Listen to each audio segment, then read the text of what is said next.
To be honest, I don't know how to charge this without shooting it. And I fell. Bounties.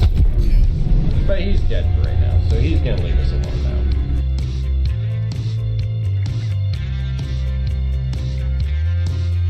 now. I will if I kill you, it's not my fault.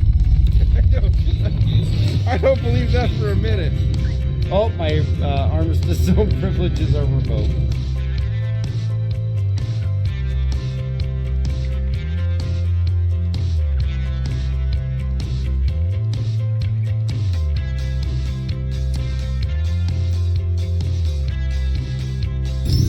No, it looked like I got hit by my own ship when I was getting out of the sea.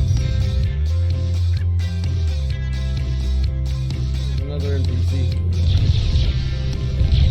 Yep, he's dead. Oh, no, he ran away.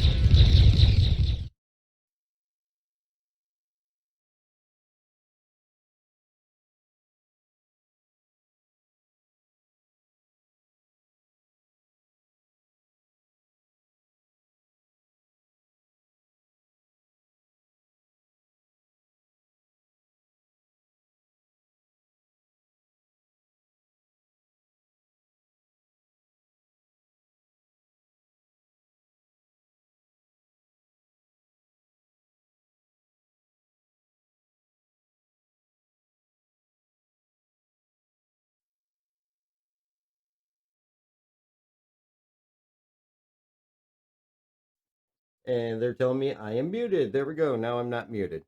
Thanks for letting me know that there, Linkblade. I appreciate it. Well, there you go.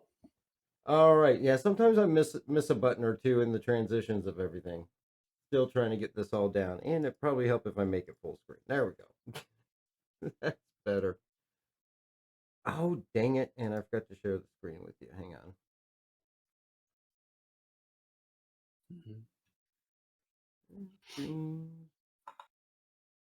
There we go. That's what we got to do. See, I'm still learning all this. So you guys have the patience of a saint to put up with me. All right, there we go. Now we got the right format. So, and of course, Link Blade, thank you very much for the follow, as well as DS Boys, Papa Whiskey Live, a couple of people that have followed over the last few days over here on Twitch, Truck Driving Ape, and Yaiman01. Thank you guys. I really greatly appreciate it. And thanks for joining us this evening, Link Blade. So yeah, as J Scale was mentioning, some definite high winds coming through my area yesterday and today, and now you're getting it out where you're at there. We had the 60-mile-per-hour gusts. Power was in and out all day today, up until probably about 2:33 p.m. So yeah, definitely a little crazy. We're on generator right now, so yeah, I didn't go that far. I just left the house and until it came back on, so I had the benefit of doing that. So, and thankfully, J Scale took care of all the notes for today's program because I couldn't even get online this morning because the internet went out with everything too. So, thank you for doing that. I appreciate it. No worries. Of course, this week it's just going to be myself and J Scale. No guests this week, and we'll go through everything. Quite a bit that actually happened this week. Actually, some very disappointed people on the Miss Odyssey Q&A that we'll discuss. Excited people about the 3.16 PTU launching yesterday, right at the time that I couldn't get on. So I have not actually gotten to play 3.16 yet, and I'm actually quite ticked about it because I've heard good things so far. So it's definitely going to be very interesting. Thank you very much, Death by Boom. Oh, Death by Boom Boom. I almost said Death by Snoo Snoo. So anyway, that's a Futurama fan out there. So a lot of stuff going on. We are on current version alpha. Bailey, no, you're sleeping until I start talking.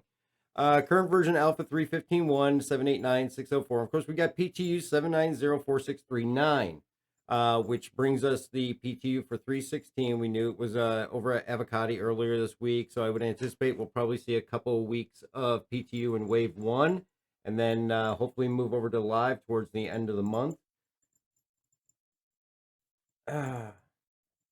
Oh, you're very welcome, Psycho Syndicate. He just watched the YouTube video on mining, and he's in mining with buddies in live right now. Good luck to you. Definitely glad that could help you out.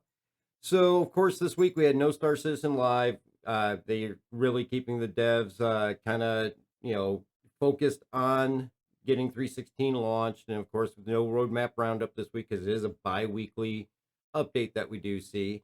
But lots of current events going on. We got, of course, we mentioned 3.16 PTU, which we'll discuss a little bit later. The Luminalia celebration, which began on December 9th, which always follows IAE. And today was the first day of gifts, the 12 days of Luminalia gift giving on the RSI website. For anybody that's never been in Luminalia or been in game during this time period, it's kind of their holiday celebration. So you're going to see a lot of different things on the website. The 12 days of giving is one of those. You go to the website, go to the Luminalia link, and it's like an advent calendar. You go down, you click the link, and it gives you a prize. Supposedly they're boasting that there's more and better prizes than any year they've had before. Today's gift was a in-game. I can't call it an ugly Christmas sweater because it really wasn't. It was just a Star Citizen design Christmas sweater that you get for your character. So if you're somebody that likes the street clothes and all that, click that link. You'll get the sweater immediately in your hanger and go in game, and you can wear it around wherever you want to wear it. It's red and green. I think it's got some gold trim. Yeah. That starts today, but you have to visit the website every single day between now and it runs through the 23rd to get each one of the gifts. I don't believe I can remember correctly, but I don't know if they allowed you to backtrack if you did miss a day last year. But I don't see why they wouldn't. I don't remember. Yeah, it's difficult to remember. But basically, it's set up like something out of the pledge store. You go visit the page. It'll have a little box underneath the advent calendar. You click it to put it in your cart. It's zero cost. Go through. You get an email saying that it's been purchased, and then it goes right into your hanger. So it'd be interesting to see what these much better gifts are that they have for Luminalia, and see what they're going to be giving out to everybody. I'm wondering if it's because last year it was a wallpaper and some other things like that. We got Spectrum badges, and we got Backpacks. like what we got with the sweaters. You were saying something? I was saying their better gifts are going to be backpacks. Backpacks are probably paints. They'll give out some Luminalia Yeah. paints probably. So, of course, also with this, they have the screenshot contest. Prizes for that are going to be first place in Aegis Redeemer, second place in Ares Inferno, third place in Argo Raft, all with LTI. Entries have to be in by the 4th of January, 11:59 Pacific time. You can see the RSI website for details on that. They also have the favorite manufacturer seasons greeting contest. It doesn't have to be a card, but again, first place prize is an Anvil Valkyrie. Second is an Aegis Redeemer. Third place is a 400i. Again, all with LTI. Submission date is the 3rd of January on that one, though.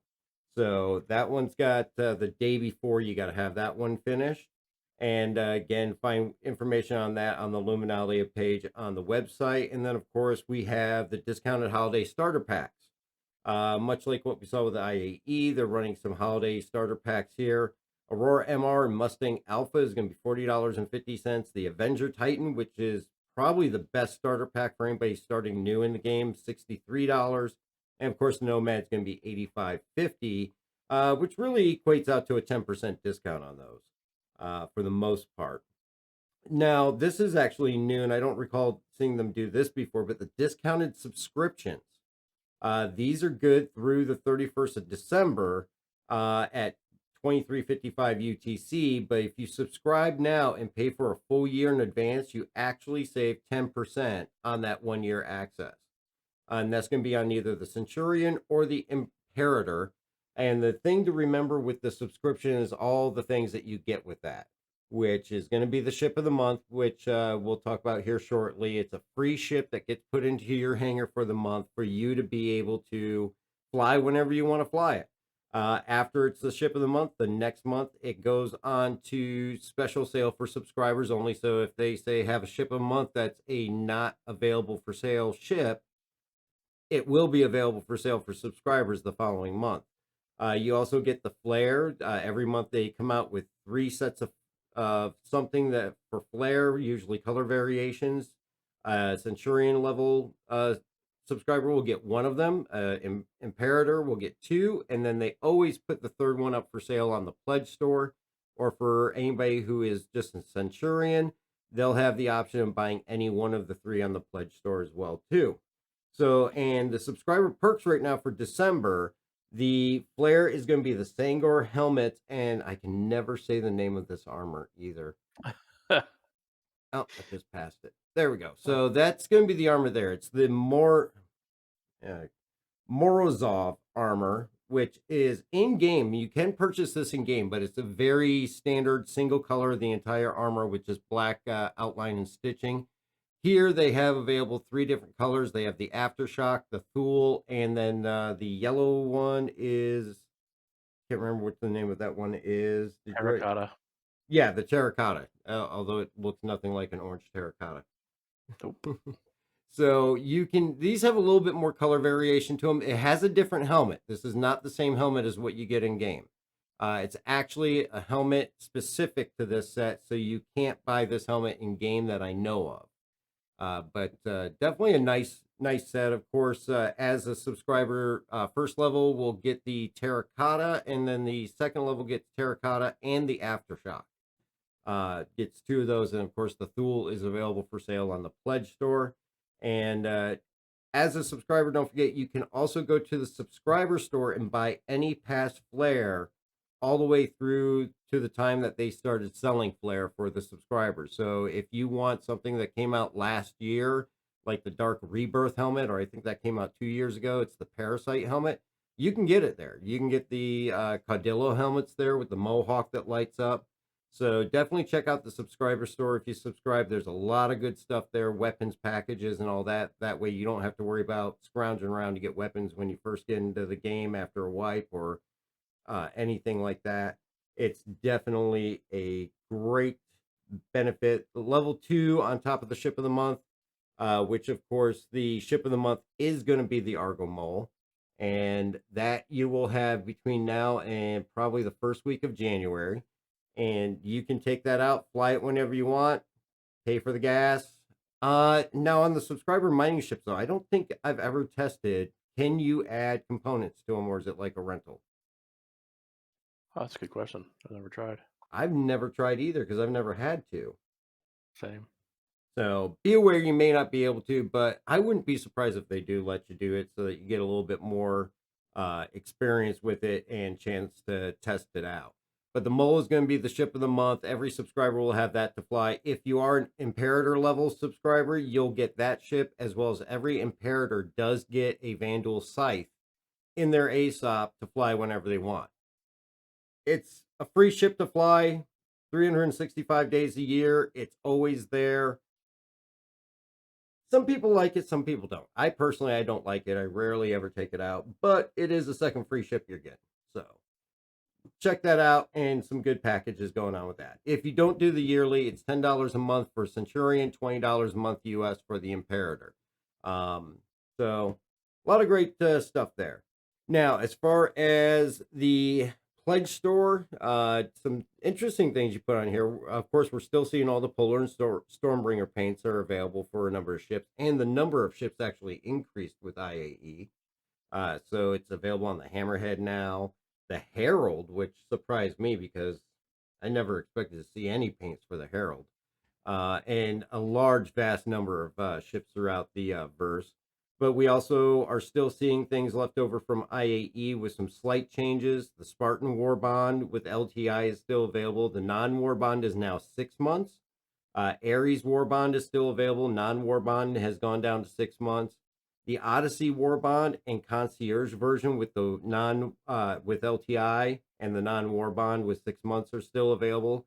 The Concierge version is the one that comes with that Wind Rider paint. So that's available to you through the Concierge store. Redeemer War Bond is available with LTI, as well as non-War Bond with 6 months.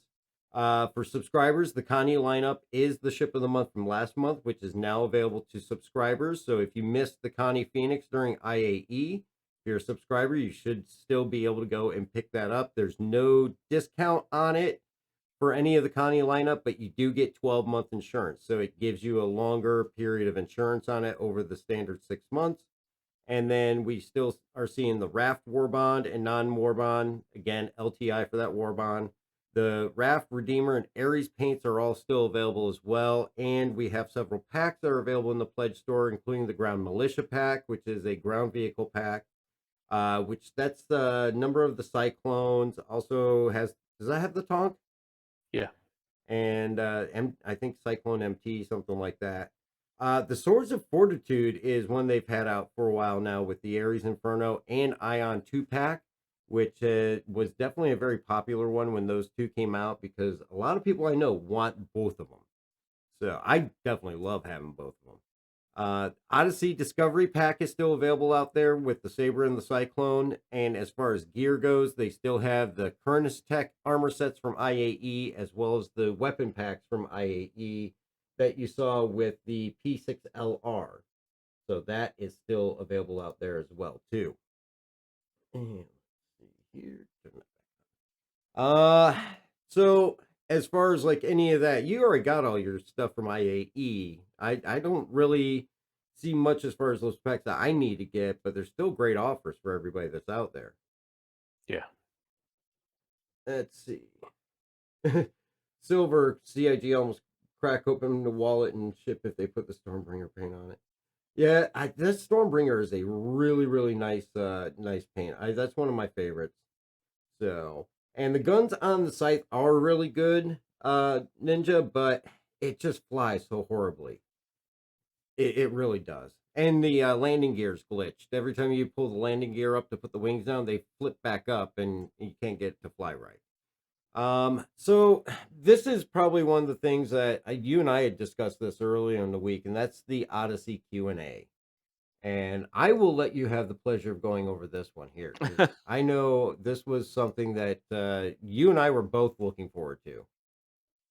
Yeah, and the biggest question out of the whole thing, there were two. It was around the refinery, and you and I had both discussed that all of the brochure stuff and all of the stuff that they talked about in the Inside Star Citizen video, they just kept referring to the refinery as a Quantanium refinery. They never mentioned it doing anything but that, and so Yeah. the Q&A finally put that to rest and basically stated that the refinery can only process quantanium and hydrogen to create fuel for the Odyssey itself. Yep. It does not have the ability to accept materials from outside of its own mining laser, so you can't even drop stuff off if you bring a prospector or whatever. Yeah, which that really confused me in the Star Citizen Live or the Inside Star Citizen is because they specifically said, "Oh, and you can fit a prospector in." Like, "Oh, here's a little tease that you might be able to do something more," but yet they still referred it the entire time to a Quantanium refinery. Yep. So it was almost like they were teasing us. Yeah. Does it have jump point mapping capabilities? The answer they said was basically it doesn't have the same capabilities as the Carrack. However, every ship has some capability to scan and map jump points. Mm-hmm. But ships like the Carrack can do it more efficiently. They'll get a bonus or a boost to doing certain things like that. Um, Specialized scanners was another question. What kind of scanning suite does the Odyssey have? A lot of the questions were around. Well, not all of them, but a lot of them were around basically trying to compare the Carrack capabilities to the Odyssey. Yeah. Um, Basically, the Odyssey doesn't have a dedicated room to perform deep scanning functions like the Carrack does. However, they did say that the exploration gameplay mechanics are still in development. A lot can be done from the MFDs on the bridge. That's why there's all those stations on the bridge, and it basically doesn't mean that the Odyssey won't be able to do scanning. It just won't have a cool globe and map and all that stuff like the Carrack does. Yeah, the cartography. Yeah, and it said ships with dedicated scanning rooms will receive a buff. Um, the Odyssey can also augment its scanning capabilities by bringing along support craft in its hangar, such as an F-7CR or Dark's favorite ship, the Yeah. Terrapin. Yeah, we're not going there. Well, and the funny thing is, if you look at the white box videos from last week, They talk about it's got a crew of 6 people and all that, but on the bridge, you have seating for at least 8 or more Yeah, there were a lot of at seats. different stations. So I think the crew of 6, that's what it can house, but they've definitely provided more workstations for a larger crew. And it looked like there was like a workspace behind the seating too, Hmm. like a table or something back there. But Yeah, that I would imagine, like a lot of ships, that's a navigation or plotting table yeah, to navigate through everything. yeah. Question about the biggest difference between Odyssey and Carrack. Basically, the Carrack has specialized jump point scanning slash mapping capabilities, onboard drones, repair facilities, and modular cargo bays that can be swapped out in the future to customize the Carrack for different missions. Yeah, and that. Odyssey is Oh, go ahead. go ahead. I was just gonna say the other thing that they said in there was just the Odyssey is more of a generalized exploration survey ship. Yeah, and the But modularity is what really kind of raised a lot of questions for me because we know that modules are going to be able to bring other aspects of gameplay into a ship that isn't originally designed for it. With like the Retaliator getting rid of all of its torpedoes and going to crew drop quarters and a lounge. yeah, Um, is the Carrack possibly with modularity going to see things like a small refinery module that could add that refining capability to fuel itself? Are we going to see other things that are going to add more features onto the Carrack that doesn't currently have through that modularity? Because we know that that's going to be a big part of it, yeah. or even a Can bigger hangar. Well, that would be cool. Well, and then if the doors on the existing cargo pod, like if the outside had doors that opened up, Hmm. yeah, you could fit larger vehicles in there. Oh yeah, definitely. Can the Odyssey refuel other ships? The Odyssey can only refuel ships that are in its hangar, and it's manual refilling. It's not like you land in a pad and summon up the wrench and refuel. Yeah. Yeah, and Uh, somebody on the refueling I saw this in a comment somewhere. It said if you have the Vulcan, land the Vulcan in it, refuel the Vulcan, and then it's going to be able to then refuel other things in the area with the uh the Odyssey, that would work. which I guess is a roundabout way of cheating that whole it can only refuel its partnership. Kind of a poor man's tanker ship. Yeah, Um, pretty much. Tender, fleet tender. Um, Visibility. The question was basically how is the mail slot window on the front of the cockpit excellent visibility? The response was the mail slot is actually quite large and provides significant panoramic views for everyone on the bridge.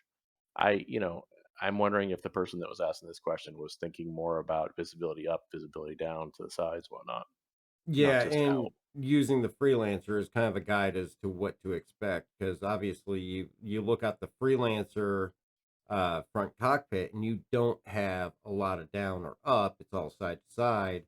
And I think people saw the white box and was afraid it was going to be about the same level of visibility, but that is a huge bridge.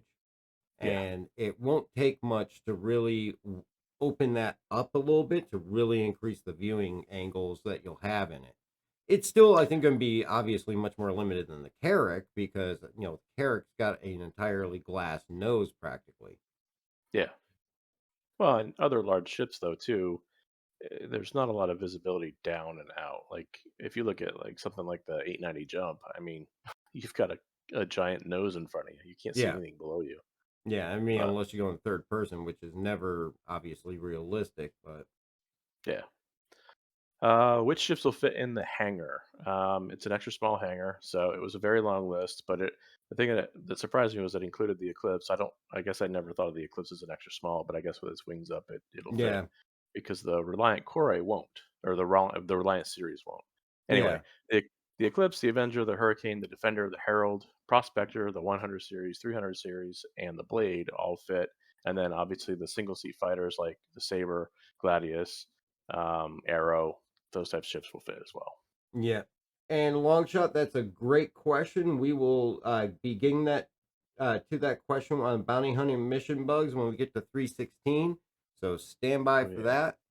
And the one thing with the hangers, if you look at the Q&A, it says they know the creativity of the Star Citizen players, and they know that we will shove just about anything that we can get in there. So they're Yeah, looking forward to seeing what creative ways people have to get something in there that shouldn't be in there. yeah.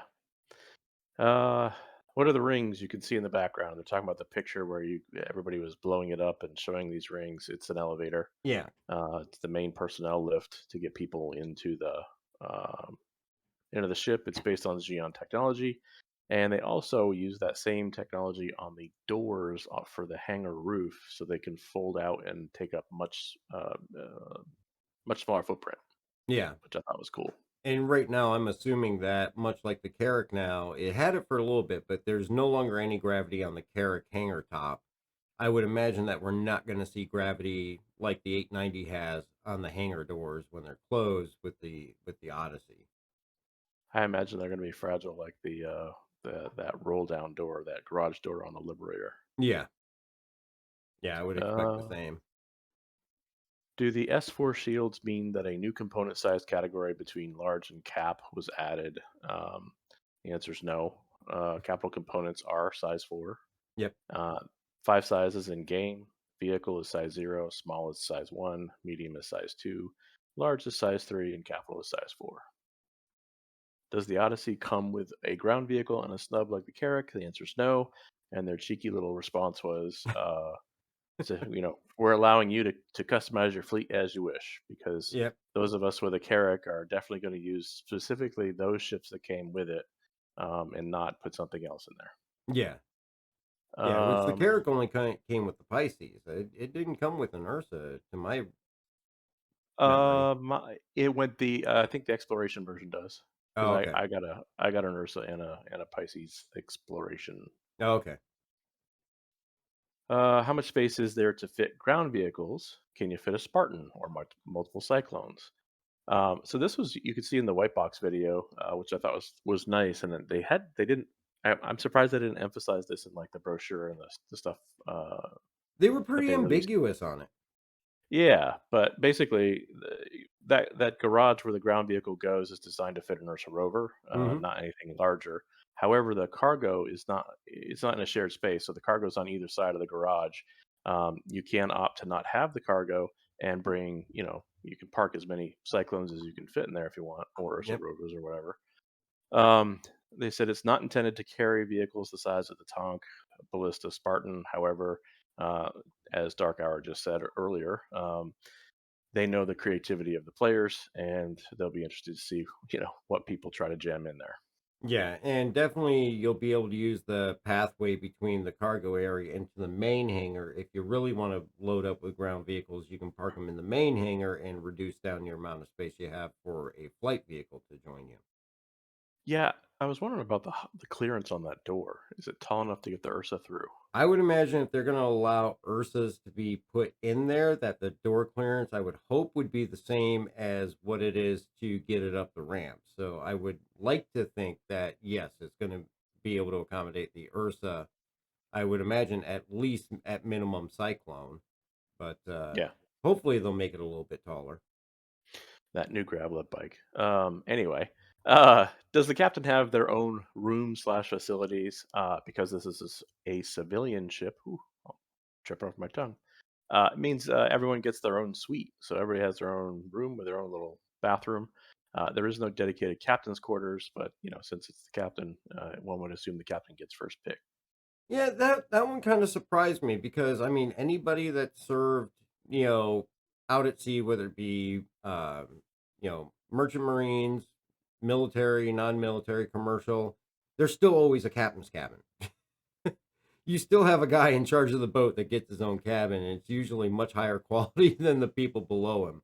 So that Yeah, one did kind of surprise me by their comments. I can kind of understand the view that they're taking on it, but in real life captains of ships, whether it's military, civilian, or private, they typically do have their own cabins. Even on a luxury vessel where you got somebody like Bezos that has his own yacht, his crew, his captain likely has his own cabin outside of the rest of the crew. So that one Yeah. kind of caught me off guard there. Well, I was going to say the 400i is a civilian ship, and it has a nicer room for the owner slash captain. Yeah, So yeah, it I'm wondering does. if it was I'm wondering if it was a space thing. It could have been. I mean, it really could have been because I mean they're trying to pack so much into that ship. So and I'm afraid to mention it, but you know how things go after these Q&As. I'm sure and I know you probably cruise the comments. I didn't on purpose. I wasn't in the mood. Be glad you didn't. Um a lot of the funny thing is a lot of the very first initial comments were deleted. And Yeah. then after that, it was a lot about the refinery. Why? Other people saying, well, you still didn't answer the question. Does it refine things for you to be able to sell? It's like, no, they did answer the question. It got very salty, Yeah. I imagine. as it tends to do. So I gave up after about 10-15 minutes, and I wasn't even going to record any of them down to put into tonight's show because it's like, oh, wow. I did see some in a forum that was not the Q&A forum, Yeah. and there were things in there like, "You people need to learn how to read." There was a lot of, I'll say, anti-salt. But there was what I saw was toxicity going both ways. I mean, kind of like No, what no, you no. said, people saying you need to learn to read, but other people going along that same lines when they announced the Odyssey that, oh, if it can't refine to be able to sell this stuff, then I'm just quitting the game and selling my package. It's like that's a little harsh. Well, see you later. Take your salt with you. It's like there's some overreaction here.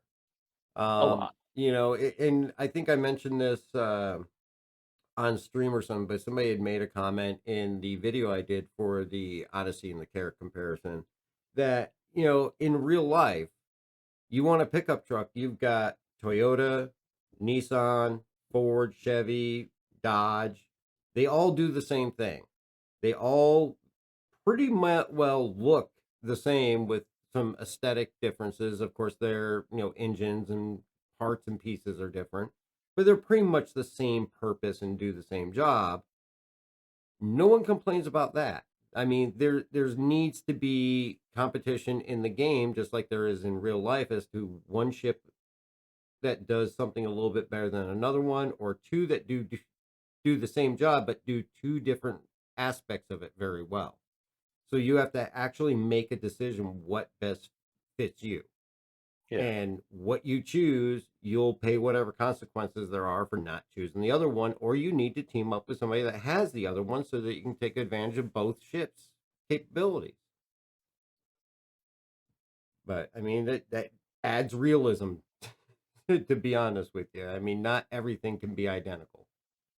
Well, yeah, and that's why we have overlapping chips that overlap in capabilities, and they're not exact duplicates of each other. Death by boom, no way, then I'll buy them all. I'm already there, Death. So, uh, fortunately I haven't hit the bankrupt level yet, but I'm a little further along than I initially thought I would go with buying ships. Same. It is an addiction. We're gonna start Star Citizen Anonymous here, so that we can have a support group and a 12-step program on how to wean yourself off. So keep an eye out for that commercial to come along. Okay, so that'll bring us to Inside Star Citizen. Oh, I'm in. There's our first customer. Before we get to Inside Star Citizen, Longshot actually had a great question, and this is actually one that I saw in the 3.16 patch notes forums about fixing the the fix for the bounty hunt mission bugs. As far as the bounty hunting mission bugs, there are workarounds. In live right now, your best bet in what we found, two different things. I know H3D really kind of pitched the idea that if the blue targeting diamond that you get the mission marker with doesn't flip over to the target once the target comes in, then quantum out to a beacon, quantum back in, and then it will move. And it does work most of the time. What the initial problem is when you're getting to the mission marker, it's not transferring to where the actual target is, but the target is spawning in. And if you don't wait for that mission marker to move to the target, if you destroy that target, then the mission never progresses. So you've destroyed him, you're not going to get paid, you're not going to finish the mission, and all that happens is the mission marker stays sitting there like you never arrived. What I found works for me as well too is I will go in there, and I mean these are NPC uh, fighters and ships like that. I tend to just wait it out. If I wait 2 to 3 minutes, and usually I find it's almost like teasing them back closer to the area where the mission marker is, but usually within a couple minutes, it will flip, and then I just carry on and I just fly around and let them try to shoot me, and they're not very good, you know, people, they're not very good fighters that can aim well. And I've waited 2 to 3 minutes and it's flipped over, but you have to wait for that mission marker to move. If you don't, you will never finish the mission. In 3.16, I did not see anything in the patch notes off the top of my head that indicated that they fixed that yet, but I know that there's a number of issue council reports in on it, and one that I would imagine that's getting a lot of attention because of the number of confirmations on it. The only thing I saw on bounties was fixed an issue causing group bounties to not complete, but Yeah, I saw that could that. be anything. Yeah. Well, we ran into that when we were running bounties. We'd go and kill all the targets. We just never got paid because we never actually complete the actual bounty. Yeah, So that that was one they did fix according to the PTU patch notes. But the yeah. mission marker advancement, I did not see a fix on that. No, and I didn't see anything on the Argo Raft elevator either. I saw a thing on Argo elevators creating the prisms, but nothing on the death and pummeling you into the pavement part of it. No, no. So that's still, and actually that also includes the mole the elevator can get you to.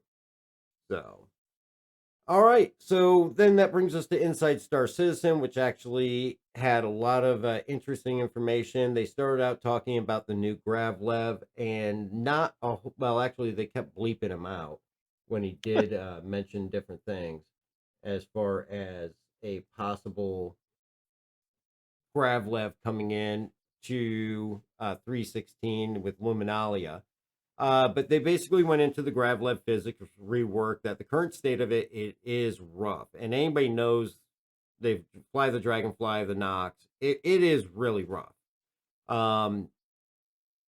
It's got physics bugs, and it's got a lot to do with different variety of planets, moons, gravity forces. It really does make it hard to enjoy it. And my biggest problem is if you catch enough air, you come down onto the ground and you just blow up for no reason. It's not able to counteract that gravity coming down to the ground and keep you from impacting it, so you just end up killing yourself. They are reworking it, and the rework is going into 3.16. It is in the PTU now, I believe, for Yep. testing. They're looking at the new specialized suspension, which is going to be double disconnected. It's going to make it feel more like a true hover vehicle. You're going to be able to orient and move the bike somewhat independently from the rest of the suspension in ways that you really couldn't do before. There's also going to be a new way to basically ascend and descend. Uh, previously you got on the bike, it just went up. If you got off the bike and the engine was on, well, the bike stayed up in the air and you were never going to get back on it unless you jumped on top of a cyclone or something. Now it's going to, after a few seconds, lower itself down after you get off if you do forget to turn it off. And when you get on, it's going to turn on and it's going to slowly raise up instead of that, Mach 1, jet right up. And if you're inside a Valkyrie or something like that, put your head into the ceiling and injure you. And I've actually taken injuries from that happening too. It's not fun. So it's going to offer a lot more control, a lot more stability, and you're going to be able to catch that big air to where if you go off a hillside or a cliff or something like that, you come down to the ground, it's going to keep you from impacting the ground and taking damage and getting injured or worse, killed. So it's going to really help that suspension in being able to be a lot more functional as a hover bike. Um, some of the new features using for the suspension system is there, like we mentioned, controlling the height. And if I remember correctly, and correct me if I'm wrong, obviously, if you go higher, you're going to go slower, but if you stay close to the ground, you're going to go faster, is I But think how they mentioned it. yeah, So, and I've seen some reports where you can go really fast down low, and you go not super slow, but you go much slower when you go up high. yeah. So H3 says, yep, that sounds about correct. The anti-fall, like we were talking about, you launch off a hillside or something like that, you're not going to crash into the ground and automatically blow up like I do a number of times. And the power on and off that we talked about as well too, which that is going to be a lifesaver because you know how many freaking dragonflies I've lost because I got off without turning off the engine and I just Same, can never get back on. same. So the nice thing is that all of this is going to be put into place before the Daymar Rally. So, and for those that aren't aware, Daymar Rally is a racing event that happens once a year. This year it's on January 15th.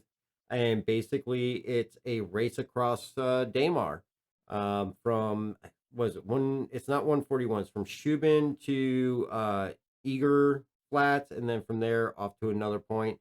Yep. Basically, people enter in teams of four. There's three categories. There's cyclones, or what they call buggies, trucks, which are going to be like your Anvil Spartan, and then you have the bikes.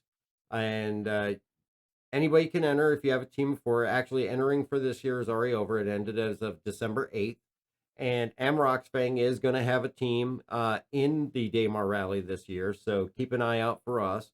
We'll be putting more information out about that as we get closer. We are going to be in the Cyclones and chosen the Cyclone RC as our vehicle of choice. So expect to probably see me blow up one or two and probably not walk away from this thing completed or alive. Basically, it's going to be four of us. There's a driver, a co-driver, and then a support ship, which is going to consist of a pilot and co-pilot that's going to carry replacement RCs for us, so that if we have to swap out a vehicle, we can. We can also stop, get on board at a static point, and refill our oxygen, or take an oxypen or something like that. It's actually for the Cyclones about 3.5 hour course. The bikes, which are going to be your hover bikes and all that, that's going to be, I think, an hour and a half or 2 hour course. And then the trucks are like a 4.5 hour course because they go much slower. It's all the same course. It's just how fast each one can go. So keep an eye out for that. But it'll be nice to see that in for the bike races there because I think in the past they've definitely had a few people launch off, hit the ground, and blow up. So Well, and this year they've also got medical and inventory too. yes, That yeah. changes things up.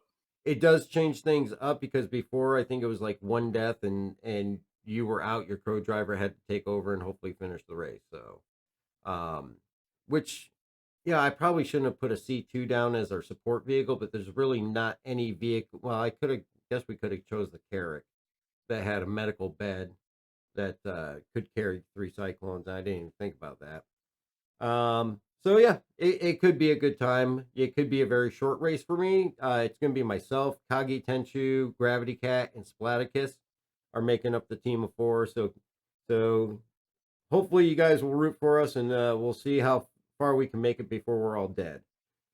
Of course, the second part of the Inside Star Citizen is actually a very anticipated portion of it, which is going to be Jumptown 2. And this actually is something that I've even been dying to see. Now, this was originally, I wouldn't say an event, but it was a player created event way back before I started playing, where prices and commodities went through the roof on some of the illegal stuff, and it became a player created just death zone. People going in, taking each other out to get their hands on whatever they could get and sell it because it was massive money amounts. It literally broke the economy. And it was a hugely popular thing to partake in for everybody on the server. And they've looked at this to kind of rework it to where it's a planned event. It's going to be a dynamic event. It's going to run over the entire winter break. and it's going to move around and not just be at Jumptown now. It's going to be at Jumptown, Raven's Roost, and Paradise Cove. 3 of the drug labs are out there. Now, it's going to basically, take that bug that create that PvP play airborne and on ground and turn it into a more sustainable activity that will run at different times. They've made it to where now you can play the criminal or the lawful side. If you're on the criminal side, it's going to require you to have a crime stat to even see it. And then once you actually get the mission, Rudo will offer you info on a lucrative opportunity, and you collect whatever items you need from the location that is selling it, and then take it out to Grimhex and sell it out there. On the lawful side, you can't see the lawful side if you have a crime stat, so you'll get this offer. You're gonna run drugs lawfully, and you're gonna sell it at a low Earth orbit station or low planet orbit station. At the admin office, police scans are going to be turned off from seeing you if you have the mission. So if you have the mission, you pick up all these drugs, which in the example they show in the video is maize. You get scanned by the cops, they'll let you go because you have that mission. Now, if you don't have that mission, well, you're going to be in trouble. So hopefully they've got that worked out right where it can determine if you have the mission or not. That's going to I know. be the big key thing. That's what I So was thinking as the guy was talking through it. Like, you're gonna have a permit, and I'm like, oh, okay, sure, yeah, and we've seen how some of those things have worked in the past. With yeah, Xenothreat, with the dumbing down of the friendly fire thing, it worked. Didn't quite work as good as we had hoped, but it did work a little bit. yeah. As well as we also see how the law enforcement in game works too. They try to stop you. They don't even talk to you, or they talk so low you can't hear them. And then next thing you know, you're being shot at, and you got to kill 2 officers, and then you're wanted with a level 5 crime stat. Um, I've heard that happens from time to time. I don't. I've never experienced that. All right, so you can play both sides depending on what your crime level is at the time. Death, that happened to you last week. Yep, it does happen. But you can actually go. The shops are going to be modified during the events to prevent running out of inventory, which means they're going to pretty much take away the cap. So it's going to have that cap removed for whatever item you're supposed to buy, and it's going to be removed for getting it and selling it. So there's not going to be waiting for server cycles to fill up or anything like that. It's going to be a one-shot deal. If you got the money to buy it, you can buy as much as you want, and you can sell as much as you want. And this is where that kind of over-the-top money-making aspect comes in. And that was what created the bug back then when original Jumptown came in, was that these commodities were coming in, they could sell them with no limits. And I think this is going to make this one of the most popular things that people are going to be doing during this patch, because of the earning potential is going to be through the roof. So, but my A2 will also be on standby. Now, what you're going to do is you're going to get 2 markers when you accept the mission, whether it's for the lawful or the criminal side. You're going to get a pickup location, and then you're also going to get the drop-off location. You need to, let me rephrase it. You don't have to accept the mission to participate. You can participate without accepting it, but if you're caught with those drugs and you're lawful, you're going to get a crime stat and probably attacked. Obviously, you'll be able to sell the stuff, but I would imagine, I wouldn't be surprised, and I don't recall them saying anything else, but I wouldn't be surprised if there's other little benefits to doing the actual mission itself, whether it be a Spectrum badge or something like that. Because just Well, like with Xenothreat, they had a Spectrum badge and everything. it also looked like from the clips they were showing that you got paid more for doing the illegal side. Oh yeah, I mean everything done illegally has a higher payout. I mean the bounties, the box missions, all of the claim jumpers, they all pay higher illegally than they do legally, Hmm. which is I think kind of lure over to doing those. Yeah. So now what they're hoping to see out of this is that you're going to see a mix of air and ground warfare, because obviously you're going to have everything going on ground around the stations, people trying to get in there, buy stuff, and get back to the ship before they're killed. Um, it's going to be a good mix. So if it's done right, I think we'll probably see that this will actually become a very, very big fan favorite, and very much like Xenothreat, we'll probably see it cycle through at different times of the year. We've ran Xenothreat 2 or 3 times now. Ninetales, they haven't ran again since the first time, and I'm not so 100% sure we're going to see that really again anytime soon. But this really has the potential to be a great event, and even for us being anti-piracy, you know, you know, on an event like this, if somebody wants to play the pirate side and it's in regard to an event like this, I don't have an issue with it. It's all part of the actual event. So, and it's all for making a UEC, and you're only interacting with people that want to participate. So, I look at it as a great way to do a PvP event. What's your anticipation for this? Uh, I don't know that I want to get in and try to run drugs legally or illegally. I want to just get in there and maybe camp outside and just snipe people. I would be more along the lines of camp above. Oh, come on. When we dropped those 12 Moabs on the Spartans, that was beautiful. Oh no, that would be awesome. I'll just be far enough out so that once the Moabs are done, I'll go in and clean up. Let's see. Soviet worried the A2s are going to just. Yeah, and I mean that's my plan. I mean, I definitely plan on using my A2 if at all possible. And we know that the A2 will take the Moab will take out people that are down in caves and everything. Death by Boom Boom. Planning on using the Hammerhead. Hammerhead's a great one. Actually, the Hammerhead is what they showed in one of the videos here, which I think those were videos of them testing it. I don't think that was videos of the original event from years ago, because it wasn't actually ever an actual, sanctioned event. But yeah, I think the A2s are going to possibly, play a big part into this and have the ability to really just wreck any of those stations. Because if I remember correctly, there's no armistice or anything above those areas, so No, you're gonna be able to drop an A2 on them. So I think that will definitely be something we'll have to keep an eye on. definitely. All right. So as far as that, I'm excited. Of course, we'll be seeing that in the PTU with 3.16. I haven't heard anybody say they started running it yet, but I would imagine we'll see it in a PTU patch before it goes live, so that it can be tested out in that and see how it goes there. And once it actually starts going on in the PTU, then we'll probably definitely, try to start streaming it on our regular Wednesday and Sunday night streams. So now we get to the part that I will turn over to J Scale, because I am absolutely horrible with this stuff. The Lore Makers drop of the week. And Yeah, there was a lot in this one. yeah. It was a lore makers community questions, so they were responding to questions that they were getting from folks that are all about the lore. It was interesting. There was a recurring theme in here is people were finding inconsistencies in the lore, and it was triggering responses with "Thanks for pointing that out. We fixed it." Mm, Um, so real fast, I'm just going to summarize it. I didn't put everything in here, but yeah.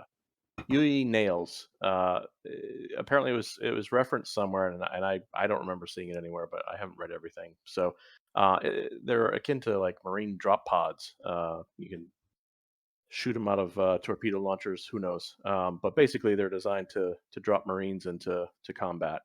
They're not currently available for civilians, and we may see them or something similar to them in the verse at some point in time.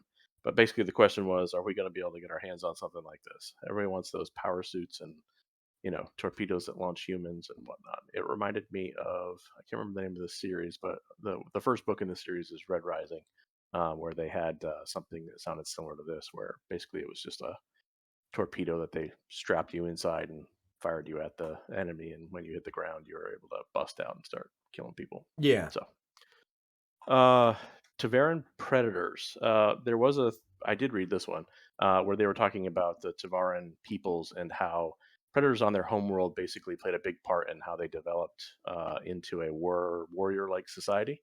The question was basically wanting more information on these predators, and the response was basically that was for reference only, and it was just kind of giving the backstory of um, supporting the warrior-like society that the Tabarans developed.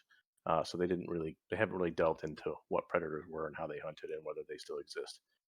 Right. Um, Overlapping names that conflict with earlier posts. This is one of those ones I mentioned where like the Perry line and the ambassador to the Xi'an that negotiated peace. Apparently, there was a couple different posts that conflicted with who the actual person was for the Perry line and who the the ambassador was for those key points in history.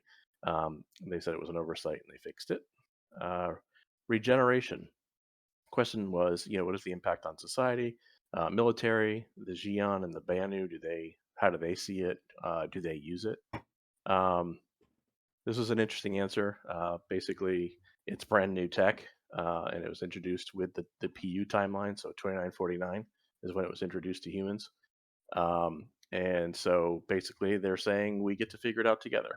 The Banu and the Xi'an have not developed the technology themselves, so they would have to rely on humanity for it if they want to use it. My thought was, at some point in time, they said that we will eventually be able to play as an alien character as opposed to just human. Hmm. So at that point in time, I assume they will wake up and they'll realize that the Banu and the Xi'an are using the same tech. Otherwise, you'll be unless there's no death of an alien, right? Death of an alien spaceman. Pretty much. Uh, why is Imperator Addison getting credit for regen? Basically, they corrected this and just said that she's credited with pushing for the quick adoption of the technology, not creating it, since Hmm. what was it, 2950, 2951? Well, it's 2951 now in the verse. So I guess 2950 she was put in.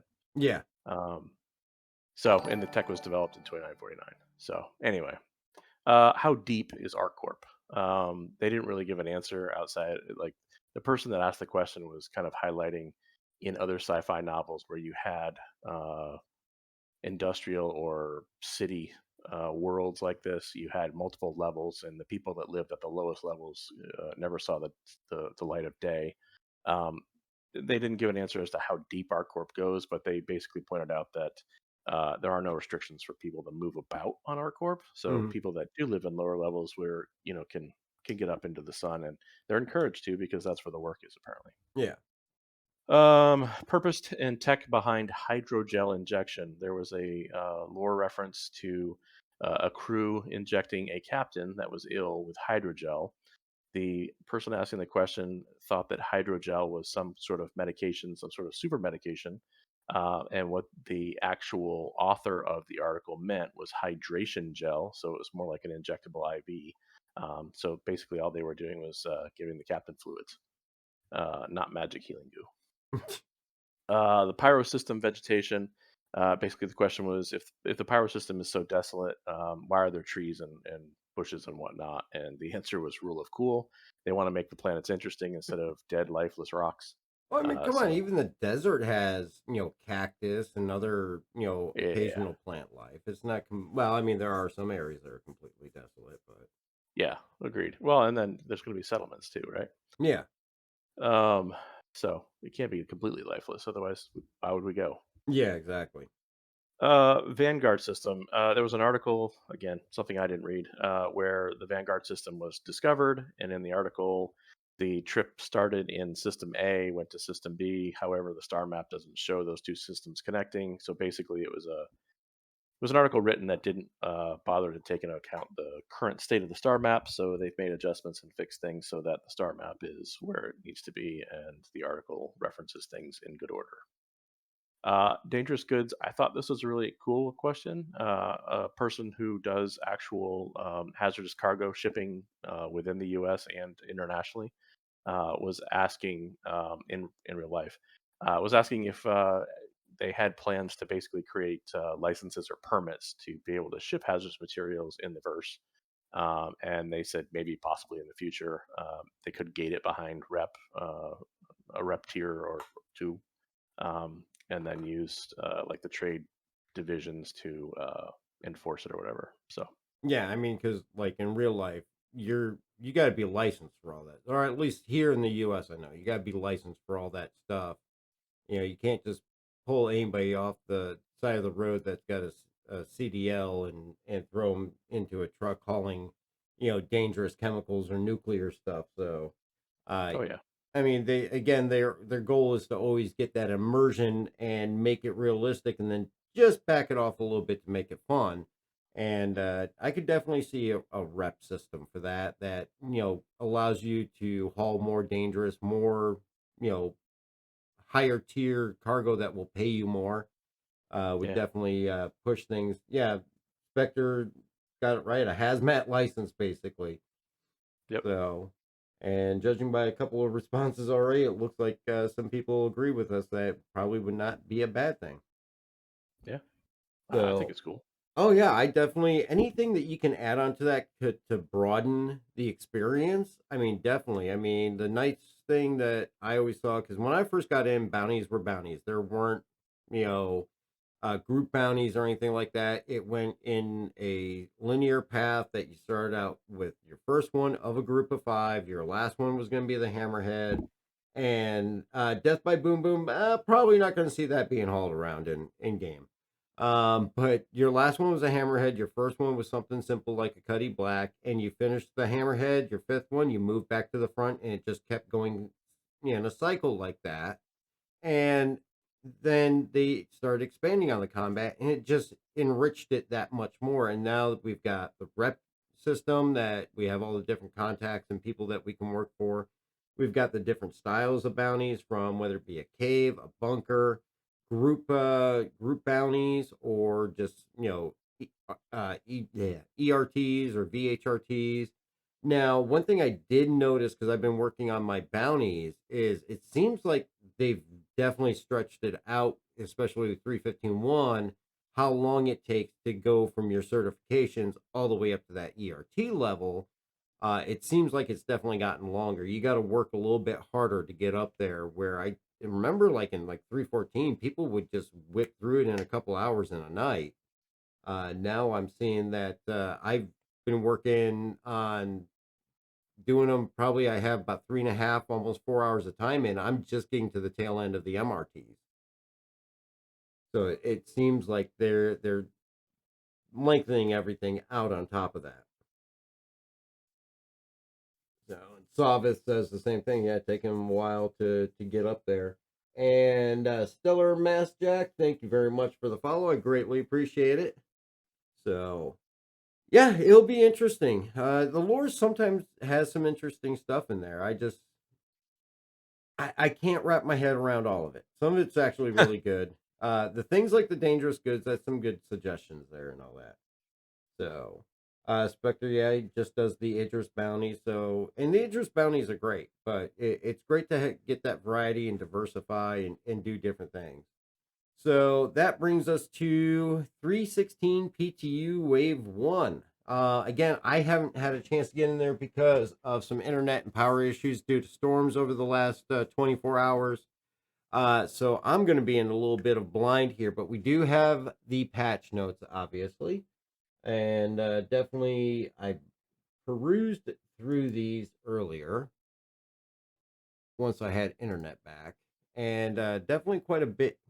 Oh, I cut that bad. Let me get back to the beginning here. There we go.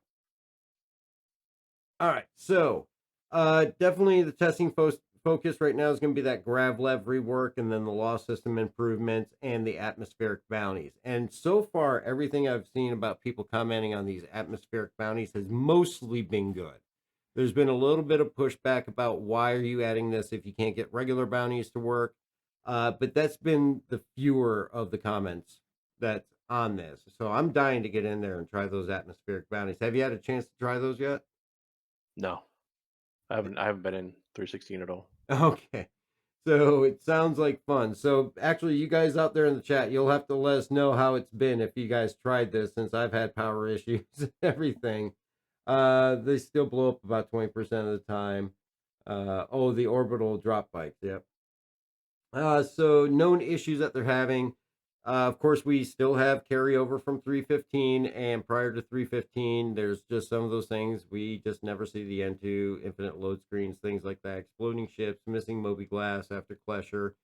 Repair refuel issues, though, it was noted that they actually fixed that for the surface side stations, and Anroll mentioned that he tested at a couple, and the stations on surface are refueling and repairing now. So it looks like maybe we got a resolution to that issue, so we don't have to fly back to a station every single time. So It's Anroll in the org is the one I saw put a report in Discord about that. yeah, and it literally is the last thing in the bug fixes right before Yeah. technical fixes. And then, of course, bed logging, heavy armor, blocking Moby glass. I mean, I try to work around it. Sometimes it's a pain because you can't really see much of if you're trying to use your party tab or anything like that. H3 just confirmed that, yep, Outpost refuel and repair is working, no issue. So that's great to hear. That will save everybody a lot of travel time if they're working on those bounties and using like an Inferno or something like that. As far as other known issues, emergency elevators don't deliver a valid patient to the hospital. Of course, those are the dump the body and run elevators that are at stations and all that. So those aren't quite working as they should be. Of course, we've seen some medbed not healing injuries properly, and we saw it in 3.15 where it would say it heals it, but then you get out of the bed and you're still limping around like a gimp. But it says you got 100% health. So still seeing some issues there. Habs on Everest may not have atmosphere. We've seen this numerous times before, and it always tends to be different places. For a while, New Babbage, there'd be no air in your hab there, or out over on Lorville at Olisar at one point, it was over there. So yeah, now we are seeing no oxygen on Everest if you're in your hab. So make sure you wake up with a helmet, which will be interesting because if you're just getting into the game, you don't necessarily have a well, no, because they do spawn you in with a regular helmet and just a flight suit. So, but those are some of the known issues. The gameplay highlights, of course, as I mentioned, the focus, gravlev rework, better handling, ability to adjust height and anti-fall dismount. Spectre said that he's still seeing a little bit of an issue. About 20% of the time, they're still blowing up on landing from a launch from a high point. Bounties can now be found above planetary locations. That's going to be caves, derelicts, Derelict ships. derelicts. We're I never couldn't going to help let it. that joke die. Nope, Uh, I couldn't help it. Junk sites, outposts, and UGFs. So I want to get in there and try those myself. Let's see. Spectre saying, "Oh yeah, the ear thing. I think you've experienced this. You take a head injury, and it's Yep, like you got tinnitus permanently throughout the rest of the game until you log off. yep. Yeah, and It's then it annoying. just never goes away until you log off and come back in. I've found no way to get rid of that. Super annoying. But hey, I'm just throwing it down as tinnitus. So yeah, it's very super annoying, Spectre, and I gotta agree with Jay Skell. It's I've seen it drive people off the game because they just can't deal with it, and they'll just get off the game for the night or log out and then try to get back on and try to rejoin the party and don't always get in successfully. So, but the question is it intended or is it just not cutting off after the amount of time that it's supposed to cut off? Because obviously, if you have tinnitus, you're not getting rid of it. So maybe that's their intention there. So yeah, Spectre's confirming that's what he does. He just gets off the game at that point. So atmospheric bounties, though I am dying to try. That should be fun, a little bit more mindful of your surroundings and all that, especially when you're dealing with being that close to the surface and all that. Watching out for mountain ranges, I think it throws. I mean, outside of asteroid fields, it throws that whole other aspect. You have to watch your altitude and everything as well too. Law system improvements. Defense of another. Adjusted friendly fire thresholds to help avoid crime stats when helping to defend an innocent from an unprovoked attack. This one kind of, I don't know how well this can really be adjusted because how do they know what your intentions are? Um, And the way they worded a lot of these, it was very difficult to follow what they were actually doing to try to avoid the crime stat. It Yeah. had a lot to do with the timers, the Mm-hmm. friendly fire timers. Yeah, because I think there's a timer that if it detects that you accidentally friendly fire, it has a timer that if you fire at him again within that timer, it'll elevate it until it finally, gives you a crime stat. Yeah. So, in I've never seen anything as far as what those timers are, but it's got to be fairly short, I would think, because obviously, if you're intending to fire again, you're going to do so fairly quickly. But that is all timer based. Now, the other thing that they actually mentioned was the reduced acquisition of low level crime stats. So they removed the aggravated vehicular assault, um, which maybe that's good. I mean, but at the same time, when you're dealing with aggressive people that aren't in your party and all that, don't you want every charge that you can possibly put them? And it's a double edged sword because it aggravates you if you accidentally get it, but at the same time, you can't use it against the people that actually deserve it. Yeah. So that one I'm kind of on the fence about. Oh, yep. I would definitely agree with you on that one, Spectre. And hopefully they are still looking into it. Let's see. Display a victim's name and infraction notification, instances of issues, like GBH. I didn't know what that was. But that's how it was said in the notes. That's what I'm saying. The notes were they Yeah. were rough. When their victim is has bled out Yeah. several seconds after the fact. So basically, in your infraction, it's going to tell you who you committed the crime against. Bounty hunters are going to be led to trespass zones and around prison. Replace the trespass zones around the prison with the new style and remove the misdemeanor area completely. Still got shot at, but won't get a crime stat if you stay outside the felony trespass zone. You should still be able to keep the bounty hunters from camping too close to prison. So this one is twofold. One, and I know that there's definitely people I've talked to on the YouTube comments and all that. They will purposely camp Klesher and just wait for somebody to escape and take them out and just sit there and wait and repeat the cycle. It's actually a fairly, I I would guess you'd say easy way to earn AUEC, but there's no way to telling when somebody's going to break out because I don't really think there's that many people breaking out anymore since they came up with the O2 missions. And when they're working, you can kill a 13-hour crime stat and 13-hour sentence in less than 35-40 minutes. So I don't think we're seeing as many escapes, but it means that you can get into that area a little bit closer without getting a crime stat yourself. But my question is this: if they can keep the officers from giving you a crime stat carrying illegal goods for Jumptown 2 because you have the mission, then why, if you have the mission to go after the fugitive, can it not refrain from giving you the crime stat if you enter that area? The way it read, it was like it was a different type of zone than the ones that are at the bunkers when we do the missions. Because when I was doing the Hurston, the local delivery company rep, Yeah. and I was running box missions. A lot of them love that, and now I can't think of the name of the place. I've been there a thousand times. That emergency aid shelter that's right outside of Klesher.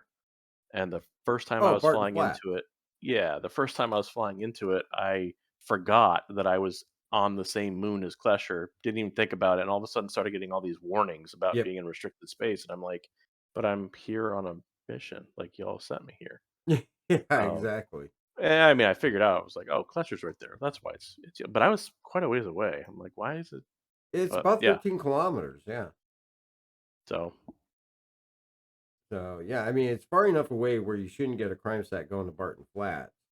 But, I mean, uh, I'd like to see them at least get it to the point where if you do have that fugitive apprehension mission, that you can enter that area without getting shot at or getting a crime stat when you have a legally obtained mission.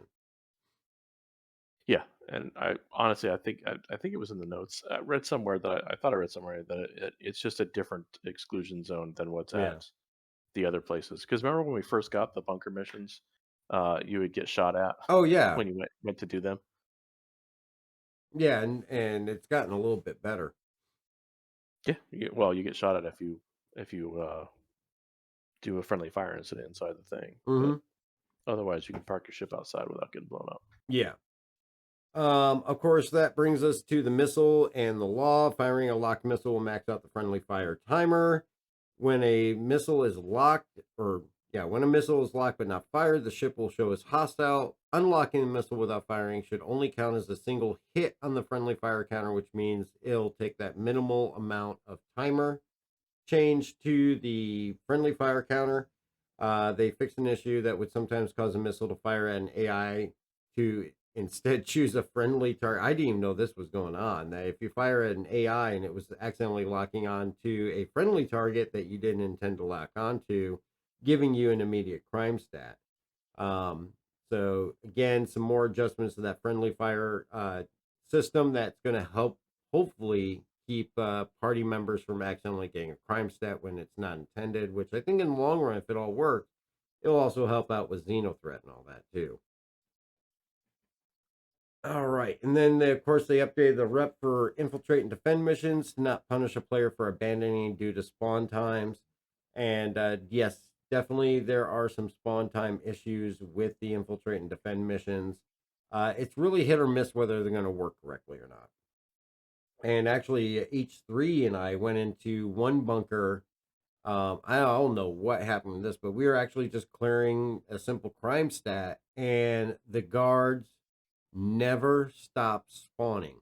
I think at one point, because it was Annual, me, and H3, we got all the way down to the computer and it killed all the guards, and then all of a sudden there's more and more just coming out. It was like a clown car of guards. And Anroll and H3 had no crime set when we got down there. By the time they were done, I cleared my level 5.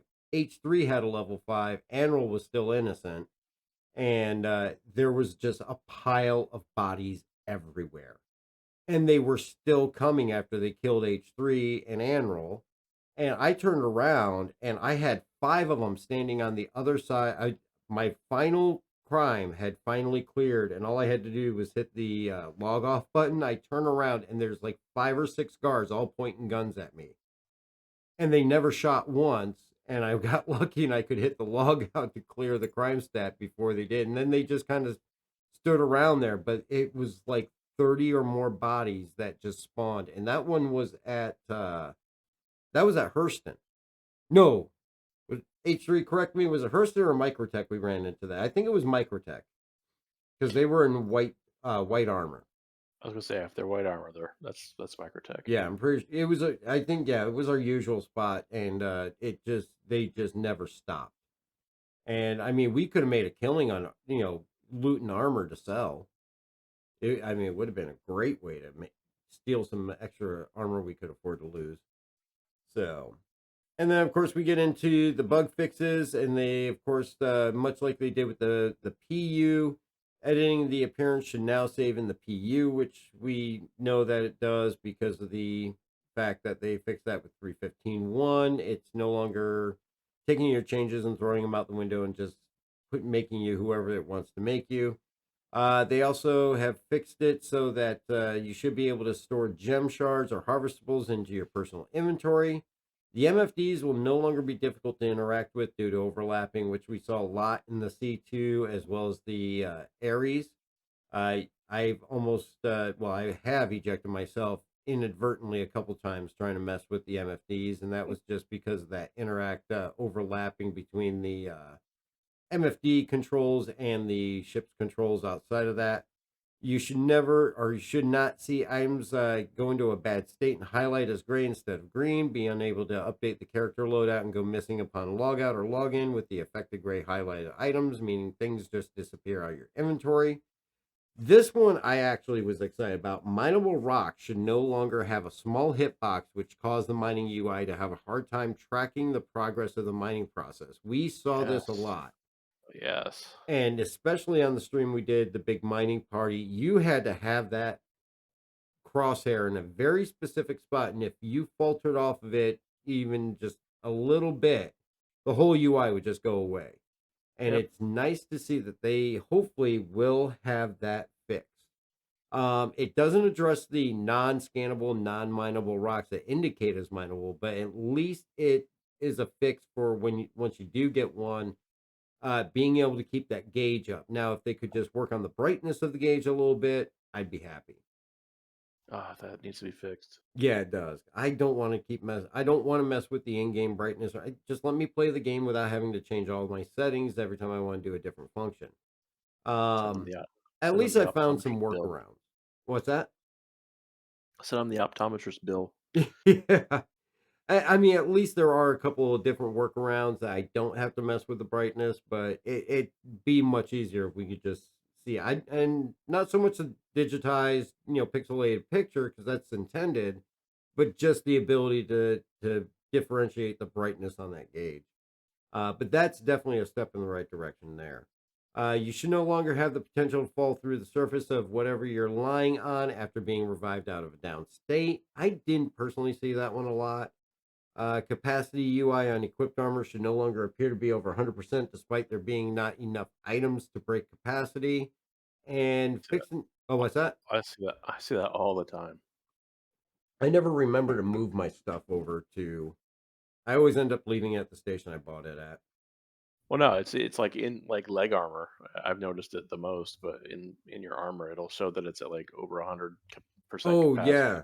Yeah. Anroll, I think, Anroll or somebody on the stream the other night was saying that like their armor was showing like 175% Yep. on something.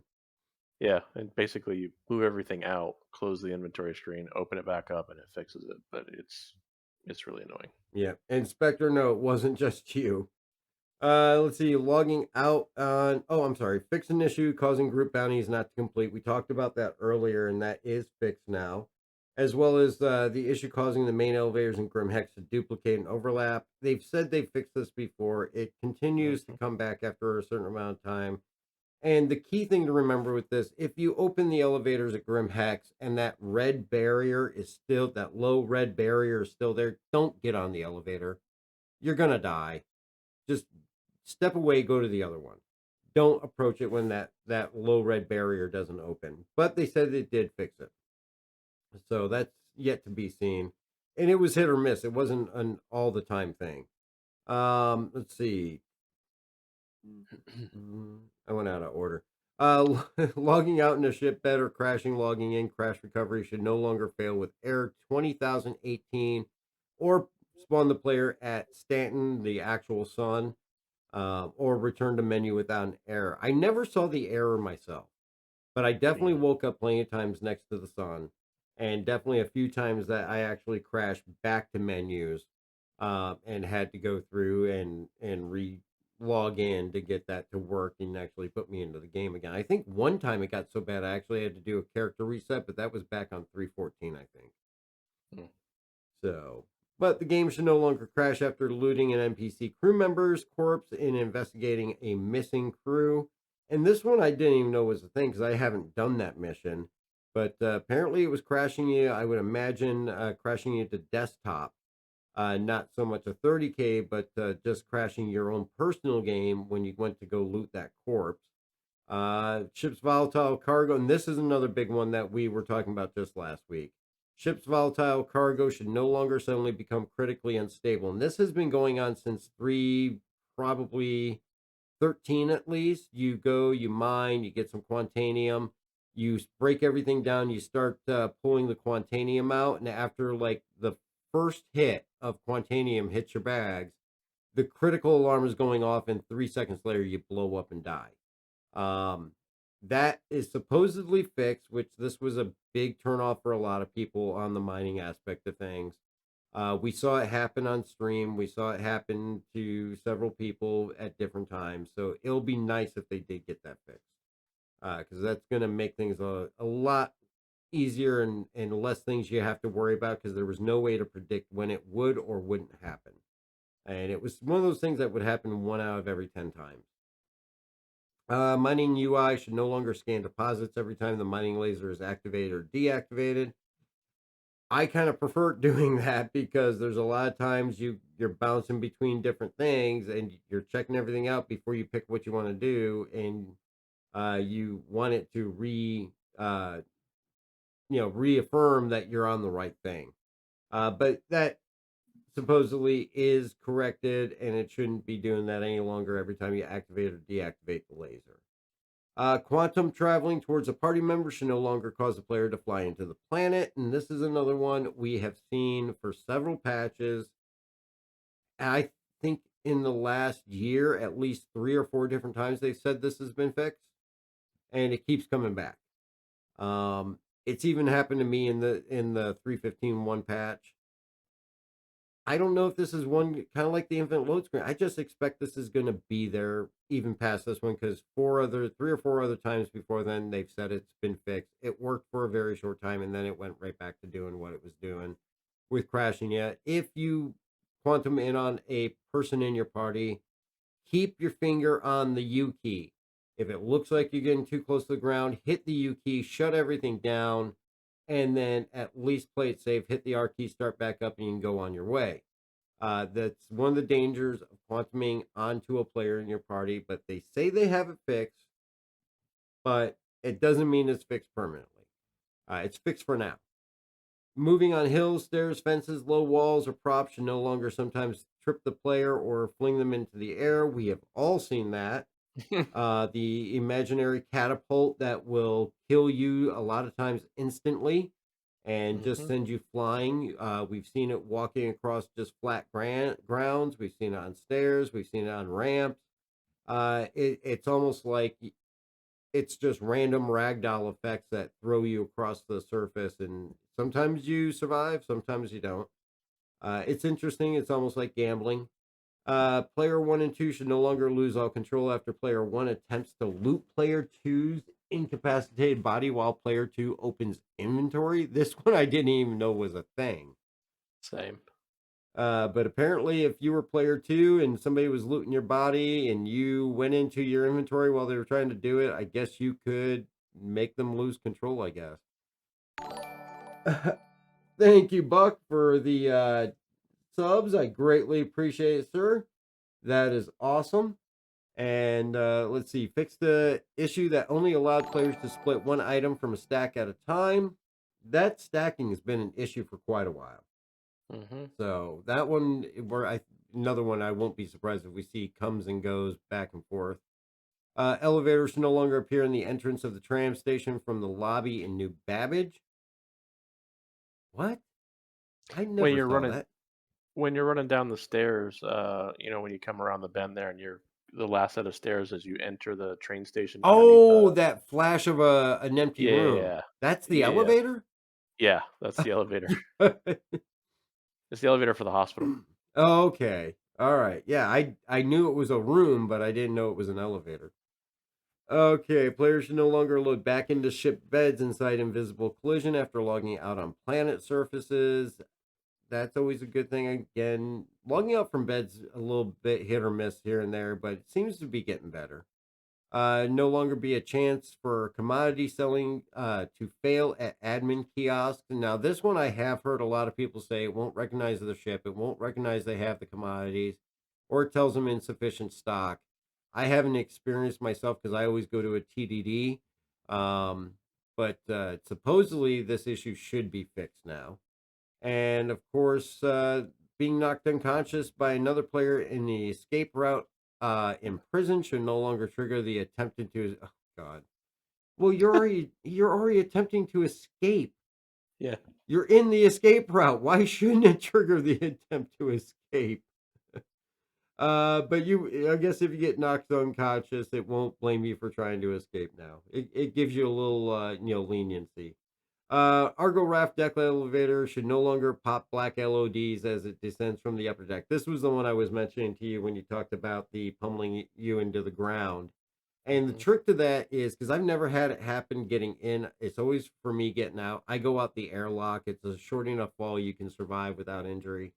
But yeah, the Argo Raft elevator can definitely take the crown from the freelancer ladder of death as new ways for ships to try and kill you. Prospector. Yeah, that's what I meant. Well, no, the same ladder's on the Prospector and the Freelancer. No, I meant like the clingy seat, the ladder. Like Oh, there's yeah. there's the Prospector had a lot. Oh, Anyway. yeah, they did. But they fixed most of it, so I don't Yeah. think we're going to see many issues with that anymore for at least now. Yeah, Let's see. You should never encounter deadly wind force reaction when exiting ship and or outpost while carrying mission crate. I possibly could have experienced this. I may have just assumed it was the whole getting flung 30 yards because collision issues. And it of was. course, huh? Yeah, that was definitely a thing on Clio. That I can check that out real fast by just grabbing a box and going to Clio and see if it launches you, 100 miles. Okay. Let's see. Fixed an issue causing repair and refuel to not function at outpost. We mentioned that is working. We verified it with H3. Of course, they fixed 6 client crashes, 4 server crashes, and of course, backend service crash fix. So actually, quite a bit in the patch notes. Definitely check that out. You can find the link on the RSI main page for a little more in-depth, kind of view on it. I'm sure that there was probably a few things that we didn't mention in there, but I'm definitely going to be getting into 3.16 to check that out and see how everything's going with that. As far as you guys go, I mean, definitely tell us what your guys' experience was. Are there issues that you're seeing in 3.16 that you can't explain or that aren't sitting well with you? Definitely hit us up in the chat. It really was kind of a little bit slower of a week, and definitely not a whole lot to go over here. But I mean, overall, since IAE ended, I have to say that things have been going very smooth. It seems to just be keeping up with the pace that they've been doing with improving different things. I mean, of course, we come across new things and new bugs and new things to make you angry and all that. But for the most part, they're addressing them as fast as they can. I think. Yeah, yeah. The thing I'm looking for in 3.16 though is the mining gadgets, right? Yeah, You're good. that didn't really get too much attention this week. Well, it's not even part of the testing focus for this patch, so Yeah, that tells you there's more patching to come. which either that or I didn't see anything about them saying it's going to a 3.16.1 or anything like that. No, true, not yet. So of course those will be a big benefit to the prospector because right now, as you know, a prospector by itself can, 5,700, 5,800. Some have gotten as much as 6,000 or mass rocks that they can break with the prospector by themselves. But once you get starting above that, you really need a second prospector or something. And these mining gadgets, you're supposed to be able to get out of the ship, put it on the rock, tune in the frequency or tune it to the rock. It'll put a status effect on it, get back in your prospector, and it's supposed to allow you break bigger rocks. Now, to what extent is it going to go all the way to the 8,000 mass rocks, or is it going to give you only a little bit of boost that may get you to 7,000? It's hard to say right now. But I am definitely looking forward to that because it opens up the chance for a prospector to be an even bigger moneymaker instead of having to pass up on those rocks if it's somebody that's not mining in a group. Mm. We're supposed. H3. Oh, go ahead. I was just gonna say the other stuff that we're supposed to get is the Area 18 hospital in this patch, Yep. and the derelict spaceships points of interest. We're supposed to get those as well.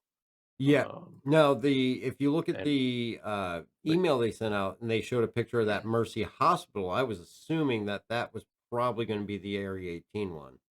I thought that was isn't Mercy the name of the Hurston one? Hurston is Maria, Saint Maria. Oh, okay. Well, then Mercy would be Area 18. Yeah, and it was like kind of neon colored and all that neon signs. So I was assuming that was going to be the Hurston one. I mean the R Corp one. Yeah, Um, it's committed. So the only thing that's not committed for 3.16 is the DNA head textures. yeah, Laser trip, laser trip mines as well. yeah, laser trip mines. I think we're going to get ourselves into a lot of trouble with those. Well, I think these are just going to be in the derelicts, but we'll Oh, see. okay. Once those become viable, or if we can take those, you're going to be like probably finding danger or somebody like catching a ride on your ship and then booby trapping your ship so that once he gets out and you walk out of the cockpit, you're just blowing up. Mm-hmm. So I expect there to be some shenanigans with that. Hurston is Maria, pure of heart. Yes, Maria Pure Heart. Let's see. Uh, yeah, there are some people that were anticipating that that was Levski. I don't think it was. We have no information on when Nyx is going to be in. There's a lot of people speculating that Nyx and Pyro will launch together. I would not count on that.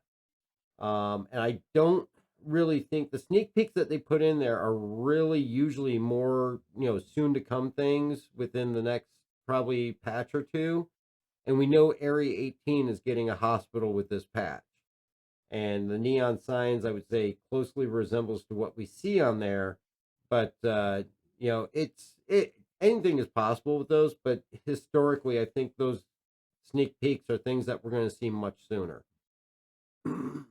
Inspector be okay with Nick showing up out of nowhere. I think anybody would be happy with any system showing up out of nowhere, especially if it includes Levski, because Levski was a very much loved location to go to. H3 still having issues with getting off the bikes, falling through planets, bike crashing, etc. Yeah, and I would imagine that's probably all related to the Gravlev, possibly, or other issues. So definitely get those issue council reports in there, and H3 throw them on the issue council page on the Discord so that they can get verified and corroborated. And So oh, go ahead. I was gonna say, so I went and pulled up that picture because I Mhm. forgot about it. That totally is looking like Levski, by the way, because there's the big glass to the left wall, Oh, the really? elevators. Yeah, it looks a lot like Grim Hacks, uh, which Firefly and Levski, Serenity vibes. yeah. I mean, anything is possible. Well, it doesn't mean that they're gonna put it in right away. I mean, they Oh could be no, working on definitely all of the not. hospitals at once. Yeah, and 'Cause that's as always, I try to speculate as little as possible. I well, will speculate a little bit, but I'll it's always been do in so with a disclaimer: is don't don't quote me on this. it's been in the monthly reports and it is on the progress tracker that they were working on the hospital assets, but Oh yeah. you know, it doesn't mean they're Well, putting it in actually, right they now. did mention specifically they were working on the Levski hospital aspect too when they were talking about medical because they were designing them all together at the same time. So actually, Yeah. yeah, because they did specifically say they were working on the Levski hospital aspect. Yep. So, all right, there we go. And that's yeah, because actually we talked about that a few weeks back, and I said, well, why are they working on Levski if we're not going to see Nyx for an unknown amount of time? And it's like it's just easy and convenient to work on them all at once, which I would definitely agree on.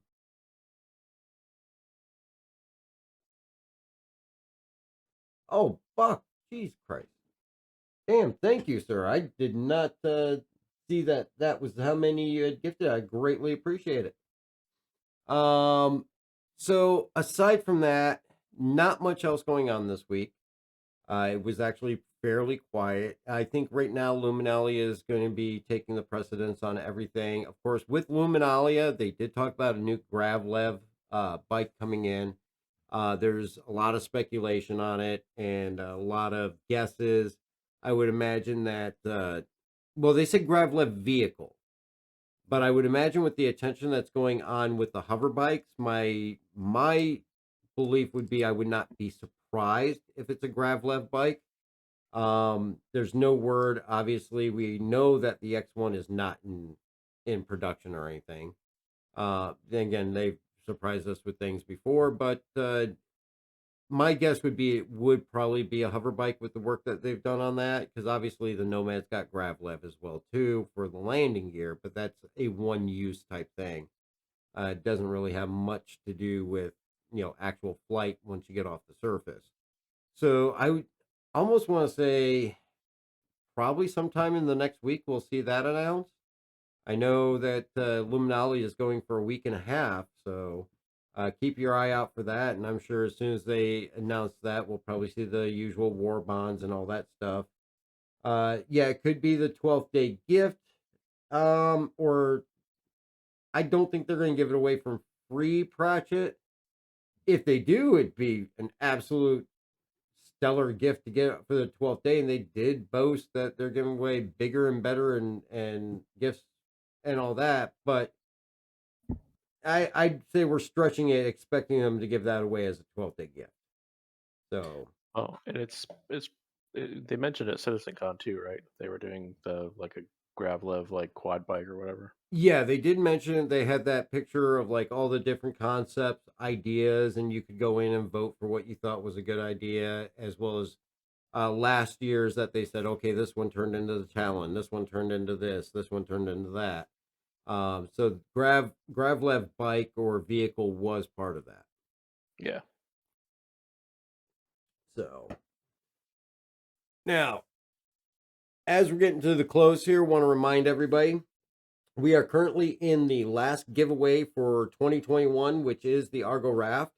We're going to be giving that away on December 15th. All you got to do to get your entries in is subscribe or follow here on Twitch, or you can go over to YouTube, subscribe over there, comment on any video over on YouTube, and you'll get an entry. If you do both, you get one entry for each for a total of two.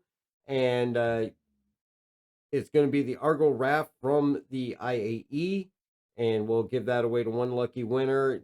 And good luck to everybody if you decide to enter in on that. And don't forget, definitely we got the subscriptions here on Twitch as well as the members page over on YouTube with a lot of benefits. And you can get personal links to my personal Discord by doing either one of those.